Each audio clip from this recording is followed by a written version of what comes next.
Good morning, Brew Daily Show. I'm Neal Freyman. And I'm Toby Howell. Today, Trump launched a trade war, and Canadians are so mad they're booing the Star-Spangled Banner. Then Elon Musk was granted full access to the federal payment system to do some Doge-related cost cutting.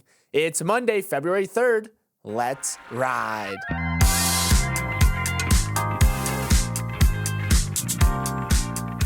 Welcome back to the week. Unfortunately, it looks like we're in for a long spell of cold, dreary weather. Punxsutawney Phil, the all-knowing groundhog, made his annual weather forecast yesterday at Gobbler's Knob in western Pennsylvania, and he saw his shadow, meaning 6 more weeks of winter. It was Phil's first forecast as a dad after he and his wife Phyllis welcomed 2 pups into the family last spring. But does father actually know best? While Phil is probably a loving parent, he is a piss-poor meteorologist. His predictions are correct only 35% of the time, according to the NOAA. Oh my gosh, Neal, you're still getting your winter forecasts from Phil. Ditch Phil and instead listen to Staten Island Chuck. Staten Island Chuck is New York City's resident groundhog, and he did not see his shadow on Sunday. That means he is in direct opposition to Punxsutawney Phil. So who should you trust? Well, Phil is right 35% of the time, but NOAA data say that Chuck is right 85% of the time. It does have an asterisk, though. Phil has longevity on his side. He's been in the prediction game since 1887 compared to Chuck's 1981. But still, if you want accuracy, Staten Island Chuck is your guy. It's not about being right. It is about being first. And maybe it's just cloudy, more cloudy in Staten Island than it is in Punxsutawney, Pennsylvania. All I'm saying, you are part of the big Phil cabal. It's all about Staten Island Chuck. Now a word from our sponsor, Wise. Neal, international travel, fun. International payments, a pain in the neck. There are always inflated exchange rates and hidden fees, and sometimes you even got to open an overseas bank account. It is a total headache. I'd rather have jet lag than deal with sneaky fees, but that's where Wise Business comes in. They can help take your payments global, from paying your vendors in euros to sending rupees to your suppliers overseas. It's fast, easy, and transparent. Inflated rates and hidden fees gone when you use Wise. Now I just have to come up with an international business to start. I believe in you. To make international payments headaches a thing of the past, visit wise.com/business. That's wise.com/business. Let's start with the only trade news bigger than Luka Doncic going to the Lakers. On Saturday, President Trump followed through with his pledge to impose heavy tariffs on the U.S.'s 3 largest trading partners, 25% on imports from Canada and Mexico, 10% on Canadian energy products, and 10% on Chinese imports in what he described as retribution for the flow of migrants and drugs into the U.S. The tariffs will go into effect Tuesday at 12:01 a.m. Eastern Time and will have massive consequences for the global economy. To name a few, they'll upend supply chains carefully calibrated over decades, raise prices for American consumers and businesses, and possibly send Mexico and Canada into a recession. You might be thinking, well, we had a trade war the first time Trump was in office, and it wasn't so bad. Inflation didn't spike. That is true, but round 2 is of much greater magnitude. Trump imposed tariffs on $380 billion worth of goods during his first term, mostly against a U.S. rival, China. This time, tariffs will affect $1.4 trillion worth of goods and primarily target U.S. allies. Those numbers are from the Tax Foundation. The tariffs drew a furious response from Mexico and Canada especially. To give you a sense of the anger and sense of betrayal, at the Ottawa Senators game Saturday night and at the Toronto Raptors game on Sunday, the crowd booed the U.S. national anthem as it was being sung. Prime Minister Justin Trudeau unleashed tariffs of his own against U.S. products, and Mexico has pledged to do the same. Toby, welcome to the new trade wars. You said it, Neal. This trade war is just a lot bigger than Trump round 1. What are some of these goods, though, that are going to be affected? What might be more expensive now that this trade war has kicked off? Well, the first one is definitely cars. The New York Times found that a single car can go back and forth over the U.S.-Canada border up to 8 times before it hits a U.S. dealer's lot. So under these tariffs, you can expect to pay more for your automobile. U.S. buyers might see prices rise about $3,000 on average. Also, remember how food prices and inflation were such a big part of the pre-election rhetoric. Well, grocery store trips are definitely going to get more expensive. Mexico supplies over 80% of U.S. avocado. So maybe, opt for that salsa instead of guac at your Super Bowl party. But also fruits, vegetables, meats, those are all shipped in from Canada and Mexico. U.S. home builders, too, are going to be affected. 25% of building materials they import come from Canada and Mexico. Tariffs are only going to make building a house and buying a house more expensive. And then finally, energy. A quarter of the oil that America consumes per day comes in from Canada. And Trump basically tacitly acknowledged this by only slapping a 10% tariff on Canadian oil and gas because we do rely on them for a good chunk of our oil and gas production. So yeah, that is the general state of the playing field. Those are some of the prices that you can expect to potentially rise. And so if you ask, what are these tariffs affecting? My answer would be pretty much everything. Yeah, and we focus a lot on consumer goods, so what you buy at the end state, at the grocery store, at the store. But a tariff going across the border will affect not just finished goods, but also intermediate parts. So it will raise costs for American factories and manufacturers because they're importing, think about an auto plant. They're importing like a bolt or I don't know, what goes into cars. Everything that goes into cars is coming from Canada and Mexico. That goes into their cost structure. So when they export things abroad, it will make them less competitive at the global scale. So a lot of what we talk about in tariffs is raising prices for consumers, yes, but it also raises prices for American factories, which could make them less competitive with factories abroad. So it hurts their exports. So this is affecting everything. It shows how interlinked Canada, United States, and Mexico has been. We've had 3 decades of free trade agreements and plants. You have auto plants that are sprinkling, auto companies that are sprinkling their plants all across the border, Canada, United States, and Mexico, and sending things across the border. Basically, the border hasn't existed, but now every time a good passes through the border, it will be taxed by 25%. And we haven't even really mentioned China that much. We've been focusing on Canada and Mexico, but one provision that will be eliminated that will certainly affect China is this de minimis exemption. That applies to packages that are worth less than $800, and it's been a commonly used, call it loophole for Chinese e-commerce companies, think Shein, think Temu, to directly ship these cheap packages to the United States without paying, a duty on them. So even though Trump on the surface wants to target these packages shipped in from Chinese e-commerce companies, it is affecting more than just, your clothing hauls from Shein and Temu. Okay, so let's talk about the response from Canada. They were absolutely furious. I mentioned that they were booing the national anthem at the NHL game and the NBA game. Just absolutely livid. There's a sense of betrayal there. And the reason is they are probably going to go into a recession from this based on how long it lasts. Mexico, too, estimate says that Canada's GDP could fall as much as 3% of this. Mexico's could suffer a 2% drop, and that's because those two countries export 80% of all of their exports go into the United States. So basically their customer base is drying up. Factories will have to close down. People are going to lose jobs. So you see a swell of economic nationalism that's happening in Canada right now, where they're buying more made in Canada.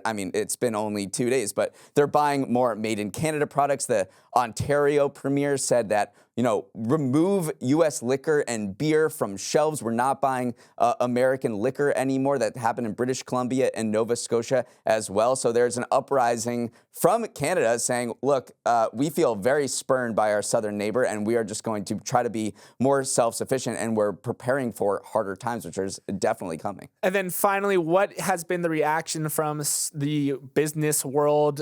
They've been very critical of these tariffs. The U.S. Chamber of Commerce said tariffs are not the answer.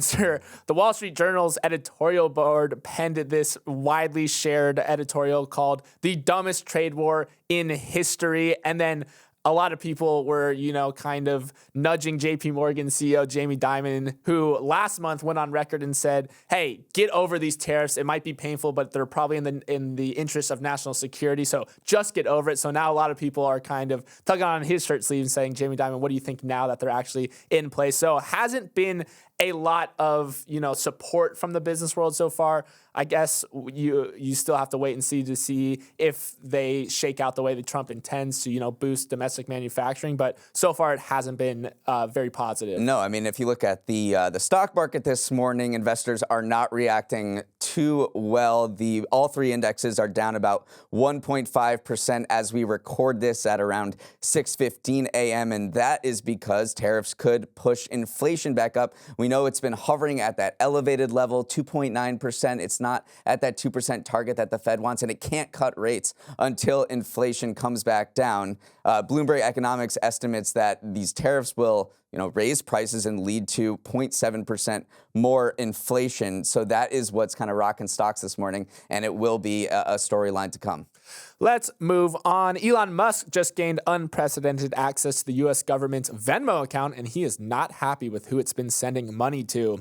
Just before the weekend, new Treasury Secretary Scott Bessent gave Musk access to the agency's payment system responsible for doling out trillions of dollars in government spending. That means Musk and his Doge representatives now have deep insight into what is essentially the central bank account of the United States, including the disbursement of Social Security checks and tax refunds. The purpose of granting Musk and Doge access is to review the broader payment system and cut down on waste, though the fear is, quote, politically motivated meddling risks severe damage to our country and the economy, as Democratic Senator Ron Wyden wrote in a letter to Scott Bessent.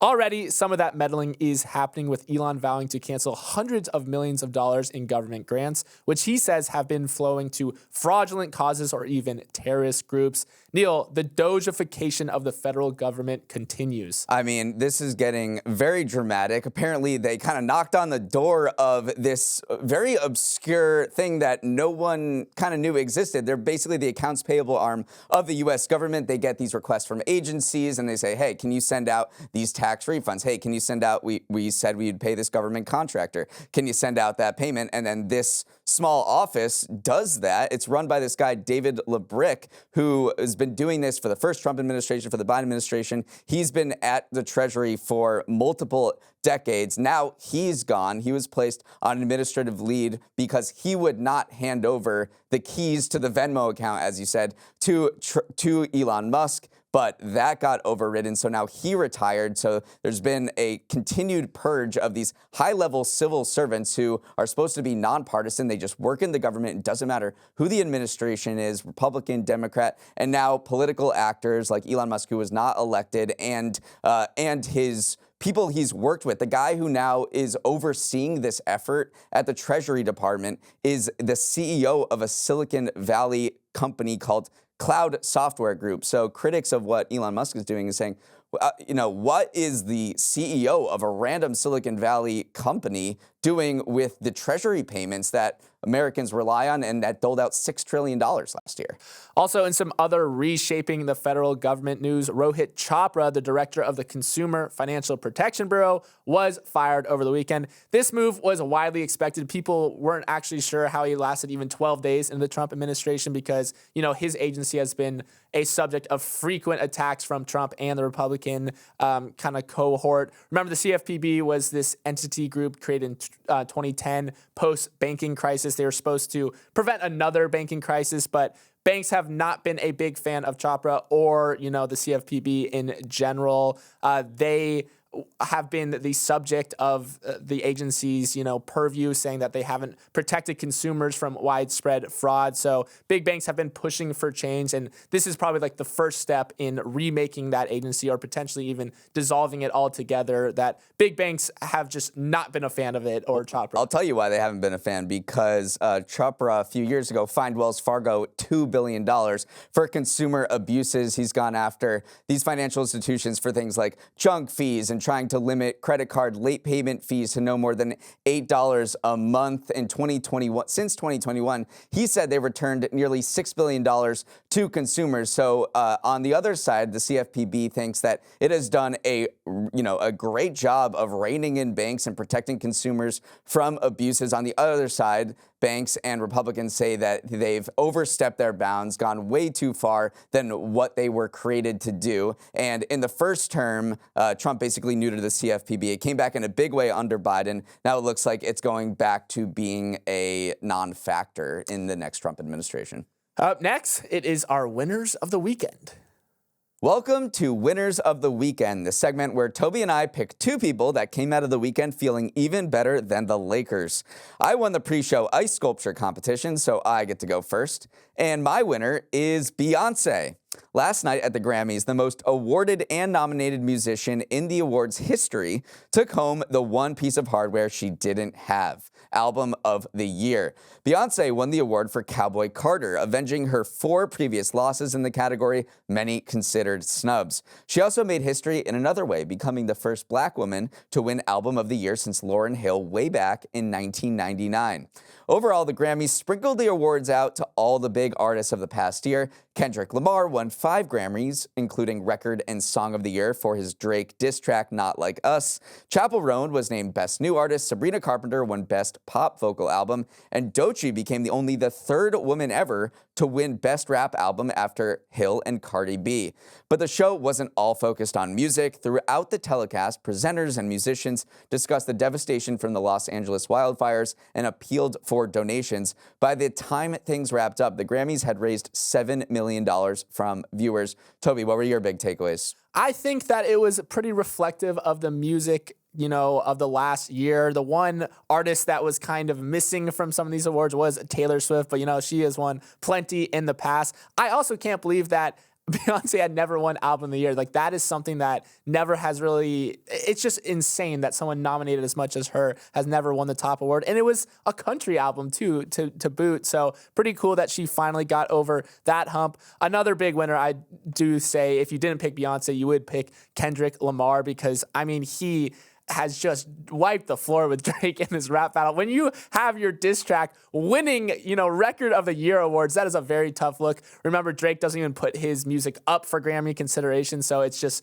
absolutely a one-sided fight at this point so far. So glad to see Chappell Roan, acknowledged as well. So the final band that you didn't shout out, that is, I don't think a lot of people expected to win a Grammy in the year of 2025. That is the Beatles, whose song Now and Then, which, remember, used AI technology to bring back some of their voices, that took home Best Rock Performance. So pretty cool for, the Beatles to still be winning awards. Yeah, and there were some sort of music industry drama things going on. Chappell Roan, when she won for Best New Artist, got up there and kind of attacked the labels, saying that they were profiting millions of dollars off of artists without offering a livable wage and health care. So she urged the labels to sort of pay better to artists. And Lady Gaga talked about trans issues in the new administration. Alicia Keys got up there, talked about DEI, protecting DEI. So, and then The Weeknd, this was a big, actually maybe the winner of The Weeknd was The Weeknd, because he buried his hatchet